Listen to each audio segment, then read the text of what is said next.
Good afternoon. My name is Beatrice Galilee. I am a curator and writer of contemporary architecture and the founder of The World Around, a new collaborative global platform sharing the most exciting designers, thinkers, and makers, presenting the places, ideas, and initiatives that will shape our future.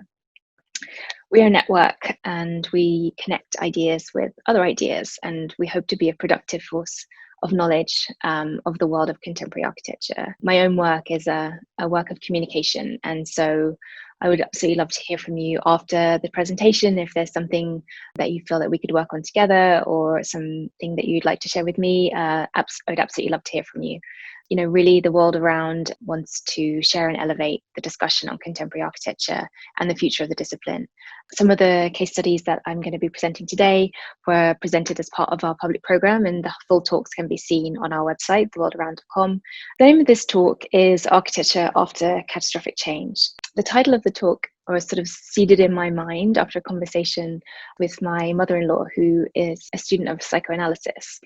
When I was going through a kind of a tough time, she was telling me about something that she studied, which was this idea of catastrophe or catastrophic change.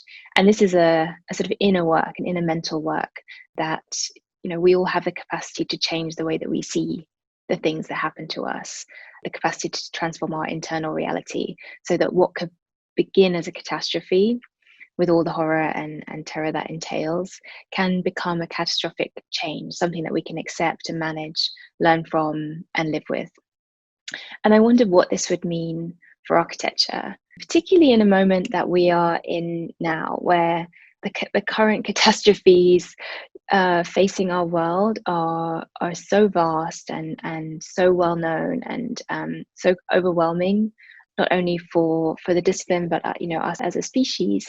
In the words of Colombian anthropologist Arthur Escobar, you know, never before did so many crucial aspects of life fail simultaneously, and people's expectations for their own and their children's futures look so uncertain. Crisis manifestations are felt all across all domains: environmental, economic, social, political, ethical, cultural, spiritual, and embodied.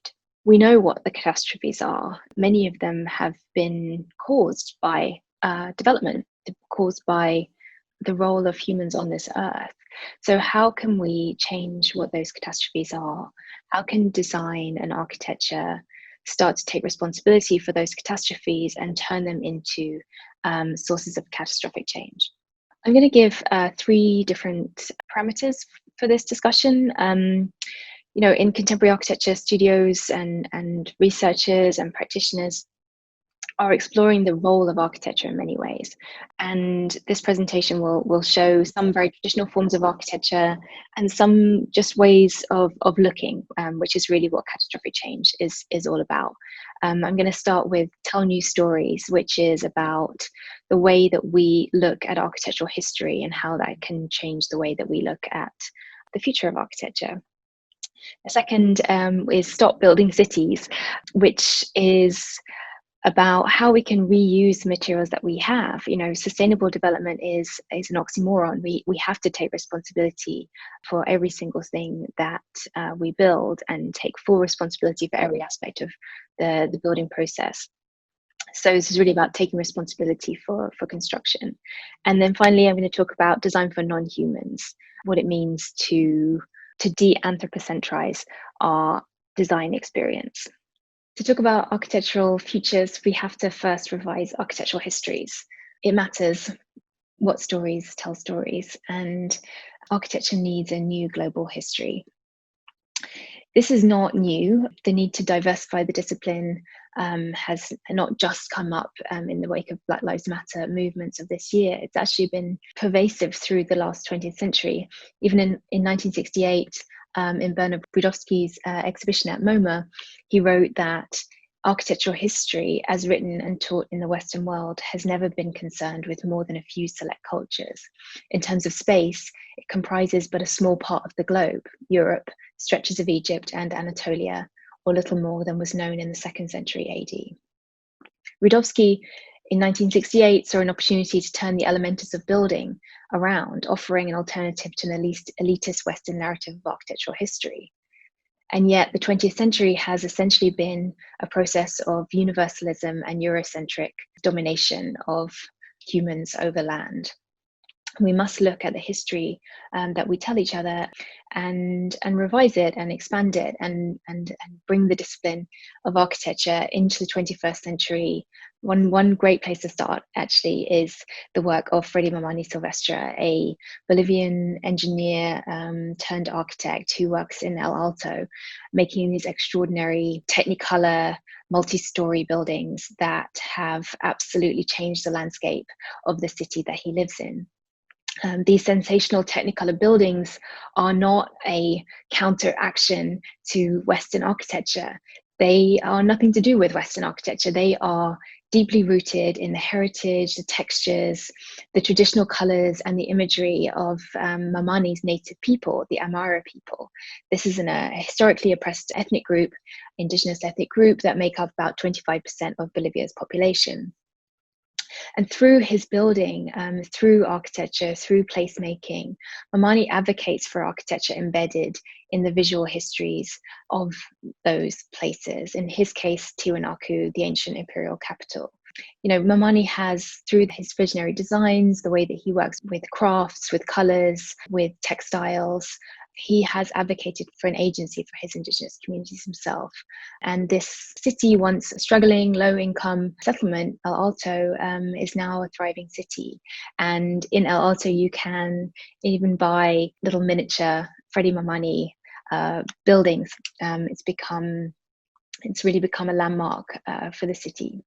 Also, on the topic of looking at how we can better understand indigenous architecture and revise architectural history to include real architectural history, which is the designs and the techniques and the technologies of indigenous communities who have used strategies and techniques for hundreds of years that have combated universal issues that we as a society are dealing in the 21st century, such as flooding and fires, living with water, living with animals, creating a sort of biocentric perspective of design or ecocentric perspective of design.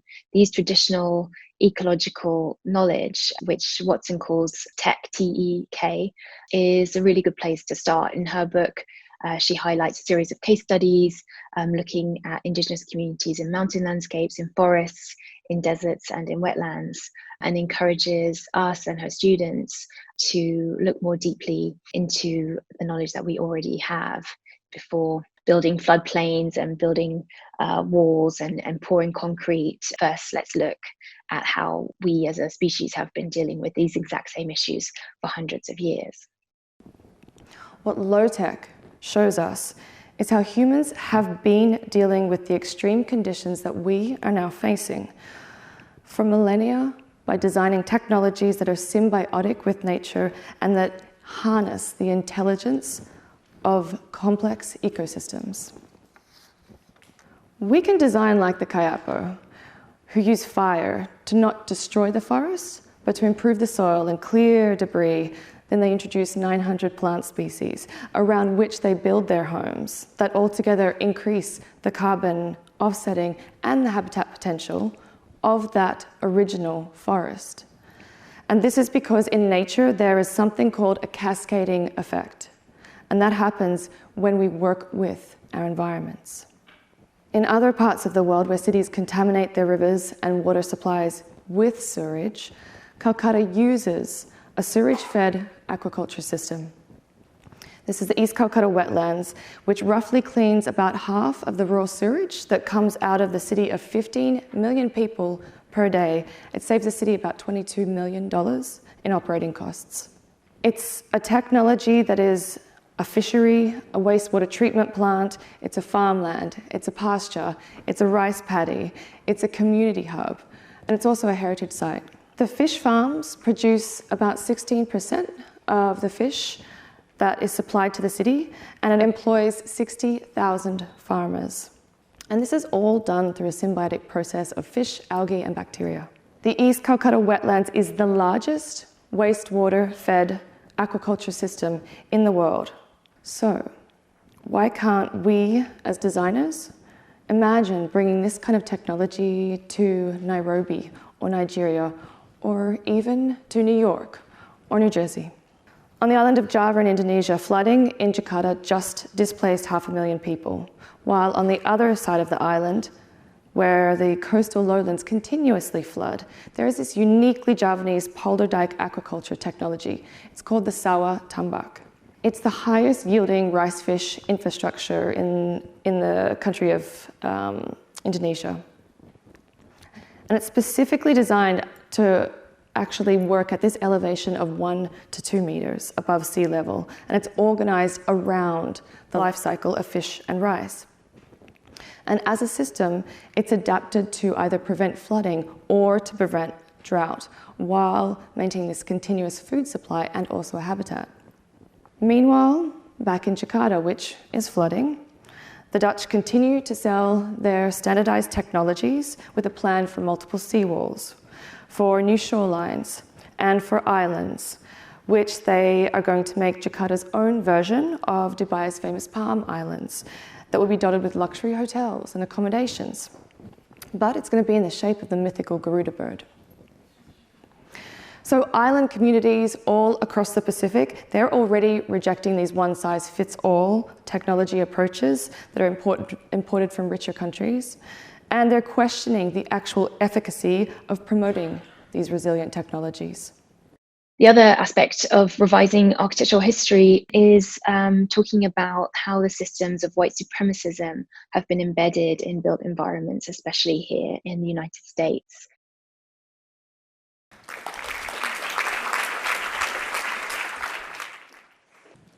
So when you think of the word reconstruct, you think of the verb, the process of building and to build again. But when you think of it again as a construct, reconstruct, it's actually referring to things like race and class and other social constructs. Constructs are ways of examining the development of jointly constructed understandings of the world that form the basis for shared assumptions about reality. So what is that? It's a vacant lot from June of 2019. But one of the first questions that comes to mind is, how long has that been empty? How long has it been vacant? Using Google Street View, the earliest view that we can find is from 2011, but it's still vacant. So more questions for him. When you go around the corner or go around the block and face a different direction, from 2007, you still see that it's vacant. But from this particular view, you get another shape of perception forming in the mind. Where is it now? It's associated with a poor neighborhood, probably on a disinvested area. So from the conscious level, there is one type of reading of a site, but on the subconscious level, there is a negative perception shaping and forming. So a continued analysis of the area uncovers more housing of various shapes of instability, stages of instability. And when you put this in the greater context of the south side of Chicago and all of the crime and vacancy and demolition that is perpetuated in the media, the term that comes to mind is blight. Now, blight is one of those terms that also carries a range of connotations. It's most associated with the concept of urban blight, but it's actually from botany and agriculture, and it's a term referring to the death and decay of a crop so that it no longer sustains life. So when you return back to that image with those connotations and perceptions, now it's becoming a blighted property. So in a traditional way, using tools to delimit space, we tend to draw boundaries and try to eliminate variables, looking at rationality, some form of legibility. And as you draw, we try to figure out what's the ownership. What are the parcels? So in this case, city-owned parcels, absentee-owned parcels, but a deeper read out of 174 parcels in the surrounding area, 79% are vacant, 58% owned by the city, 24% owned by absentee, and only 9% by homeowners. So when you look at zoning and land use, more questions arise. Commercial, residential, manufacturing, from when, from what era, from what decade? which is interesting. When you actually do a deep dive and look at the sandbar maps, in the same area, this area that's highlighted in yellow, it wasn't always like that. It used to be densely populated with neighborhoods, it's a neighborhood, houses. But then after the Great Depression, when we tried to figure out how to control and return for our investments, the Federal Housing Authority issued this document, the Underwriting Manual, 1936, that had a series of racial restrictive covenants in it that explicitly said a change in social or racial occupancy generally leads to instability and a reduction of values. So by 1949, when a reconversion housing project, I don't know what that is, I've never found a historian who understands what a reconversion housing project is, was introduced into the same neighborhood for coloreds, something after World War II. And then there was a series of redlining that demarcated the areas as a hazard because of its 100% occupancy of Negroes. Fast forward to 2012, you have a series of empty lots. It's been hollowed out with mysterious ways of trying to put values in dollar forms on the land. So what is the value? Is it a reductive way of looking at how much money you can get back, or is it an actual value of principle of productive use of the land, use of fruct, useful and fruitful production of land? So when you look at redlining, it is undeniable about the history of segregation, particularly in the city of Chicago, but people forget between 1950 and 1960, $3.2 billion was extracted from the black community in Chicago alone. But beyond the dollar figure, there's a root shock. There's something that lasts for much, much, much longer for generations if the patterns of disinvestment and the same patterns are perpetuated. So when you go back to this lot, June of 2019, what's interesting is that you don't see the touch of humanity. So my organization, I co-founded the organization a decade ago. In 2014, we entered into the area with the tagline of "There Grows the Neighborhood." We focus on a concept of regenerative neighborhood development, which is focusing on safe, intergenerational, and healthy community spaces. We operate, we proudly say, in the third sector where things get done. Right? In between the public and private sectors, we are constantly translating and negotiating in the social economy and have a really messy root system of all types of doing and action that blends art, architecture, aquaponics, planning, carpentry.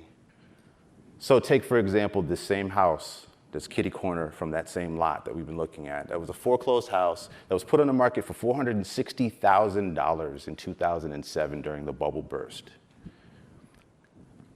Fast forward 3 years, now we have a mural, a garden, a safe space, a public designed space to engage anyone to come up and show.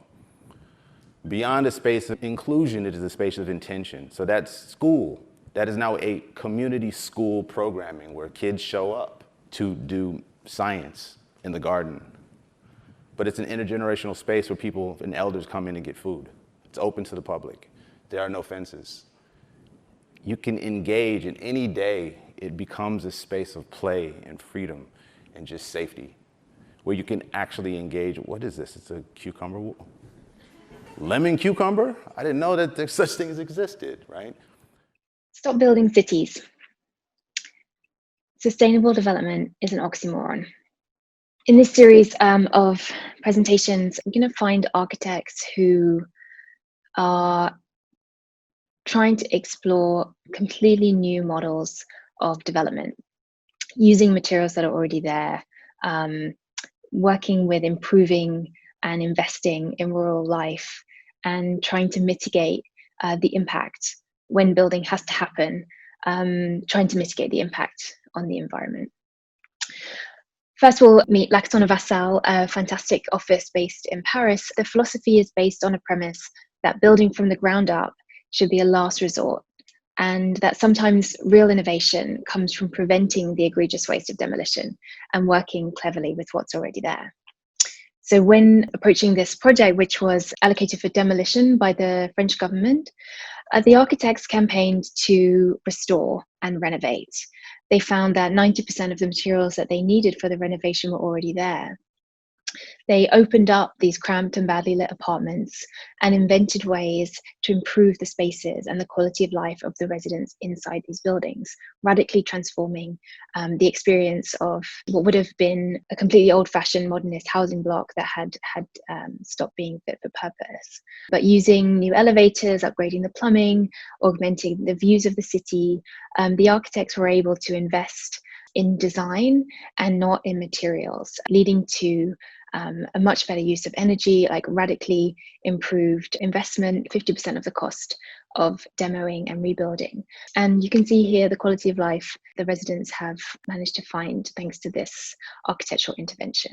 In China, and this is a fascinating project that may well be on the radar of many people who support the UN. In Sonyang, in sort of southeastern China, architect Xu Qianqian of DNA, a Beijing-based architecture studio, were invited to approach the idea of rural regeneration in communities in mountain villages that have been neglected. Migration in China has been very well documented, and leaving behind many elder families, elder communities who were not able to relocate, and leading to a decline in the quality of life of the older residents in those villages as the young people migrated to the urban centres.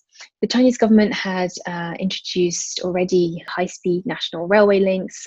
Broadband internet access to most of the country is already in motion. And Xu Qianqian and her team collaborated with local and provincial government and community leaders to find economic forms of stimulus, cultural forms of stimulus through architecture. Xu and her team launched multiple building projects and also social projects. This was a case of the catastrophe of the abandonment of these communities and villages by the young people came into the idea of catastrophic change by investing in the skill sets and the passions and the unique qualities of life of those villages, and transforming them completely by using this very thoughtful and precise, as Xu Qianqian calls it, architectural acupuncture.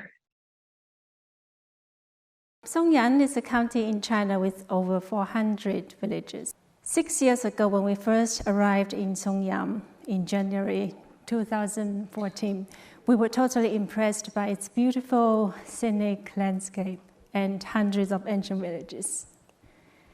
Over the years, Sonyang has remained as the traditional agricultural rural region, and is often called the last hidden land of the original China. However, there were critical issues. As young people moved to cities, most villages are in economic decline and didn't have the faith in the village's future.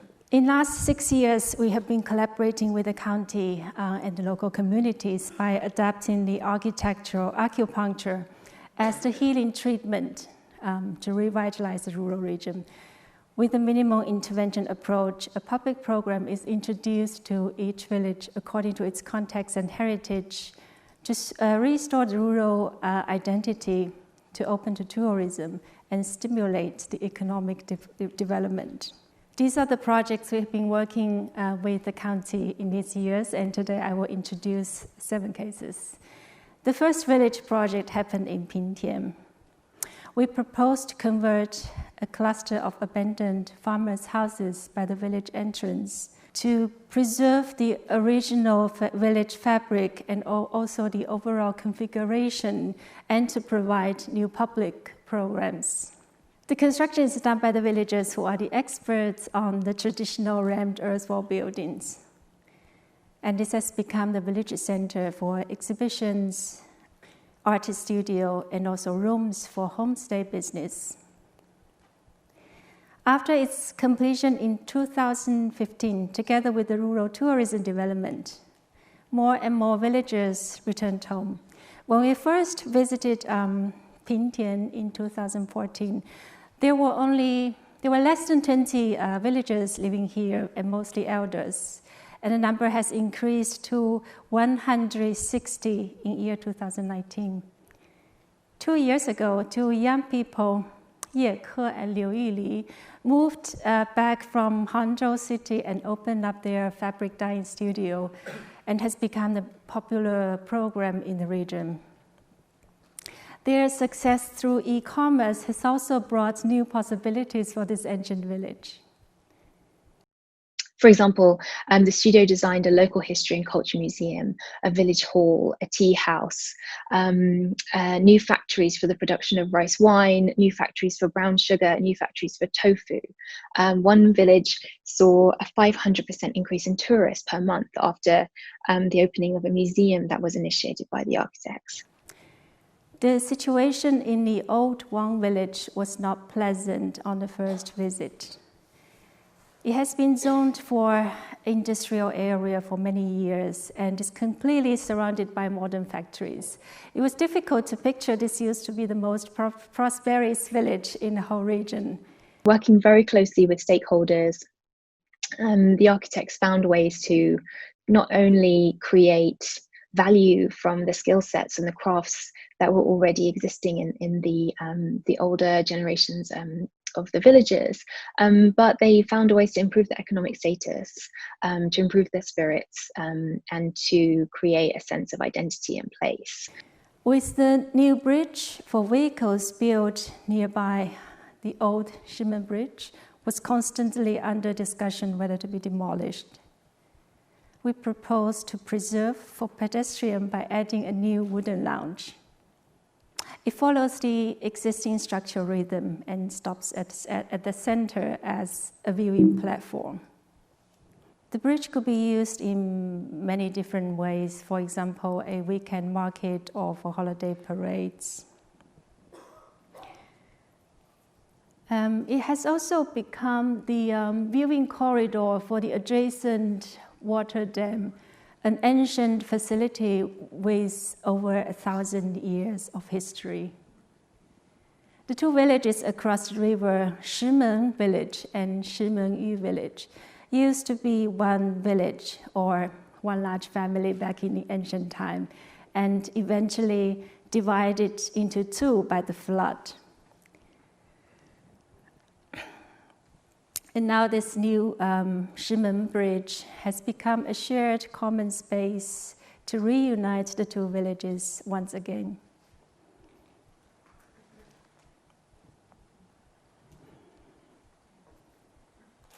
Caizhai village has the best tofu in town, in the whole county.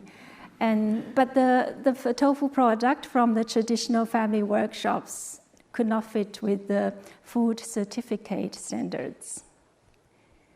So a new factory is built at the village entrance that follows the topography, and also to upgrade the tofu production. A village union has been set up to operate the factory and also to engage the family workshops as the shareholders of this collective economic entity. The visitors can also enjoy the traditional tofu making process in sequence under this covered walkway, which is also a leisure space shared by the villagers and the community. There we have a film for the tofu making.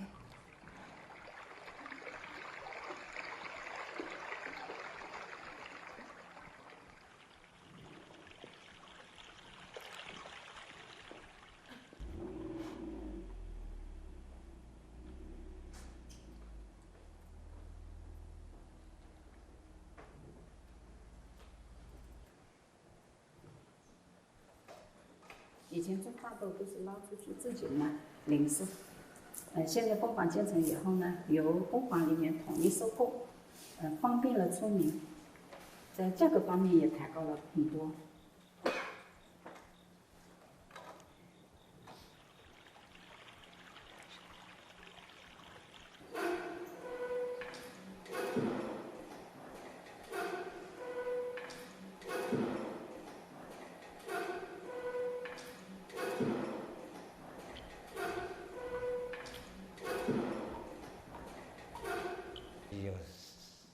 4、5万斤吧，住环境，所以呢，我就报名参加了到这里来参加这个住泡的工。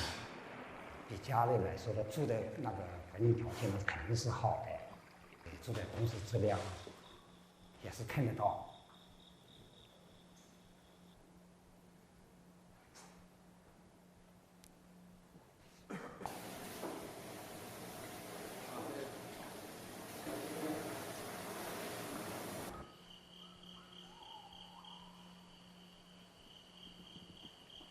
工坊做起来的话，每天要做200-300斤豆子，现在收入比前年增加30万块钱，效益提高了，经济也提高。This type of innovation and relationship to working with rural villages, I think, is extremely promising and definitely part of the sort of rural renaissance that we're seeing in these sort of COVID times, where with internet access and with access to nature, people are thriving. They don't want to go to the offices.